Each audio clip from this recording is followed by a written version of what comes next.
A group of crabs were foraging on the beach. Suddenly, a seagull dove toward them. The little crab summoned its companions to form a defensive formation. At the moment the seagull rapidly descended, the crabs cut it into a bald bird. After the battle ended, the little crab didn't even spare the last feather. This is the power of unity. A group of penguins were sunbathing on the ice. Suddenly, a killer whale broke the silence. It opened its mouth wide and charged straight at the penguins. One penguin immediately gave the command, and they quickly moved to the other side of the ice. Using their body weight to tilt the surface, the killer whale crashed directly into the ice wall. In the next moment, a group of ants were storing food for the winter. Under the captain's command, they worked busily. Suddenly, the last ant was trapped by a sudden suction. It turned out to be an anteater launching a sneak attack. The captain immediately blew the assembly horn. All the ants dropped their food, and quickly rushed in for support. Under the captain's command, they formed a tight sphere. They blocked the anteater's nose, cutting off its air. Eventually, it collapsed from lack of oxygen. On the vast grassland, a group of meerkats discovered a precious fruit.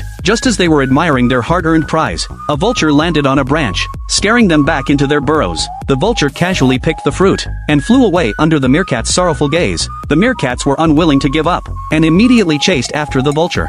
Through teamwork, one meerkat jumped up and grabbed the fruit. Then, one by one, they grabbed each other, forming a long tail hanging behind the vulture. The angry vulture gave a strong shake, taking all the meerkats into the sky. Then with a spin, the meerkats were flung in all directions, but the fruit landed in one meerkat's hand. However, the vulture launched another attack. The meerkats began passing the fruit mid-air, trying to distract the vulture's attention, but the vulture still managed to grab it. Yet its claw slipped, and the fruit fell. It dove rapidly, and caught the fruit again just before it hit the ground. Just as it was feeling proud, the meerkats jumped onto the vulture's back. The vulture came to a sudden stop, throwing them all off. Thinking victory was certain, in the very next second, it crashed into the cliff. The fruit finally returned to the meerkat's hands. The meerkats started passing the fruit, preparing to return it to the tree. This battle of the strong preying on the weak ended with the small defeating the big, proving that unity is strength.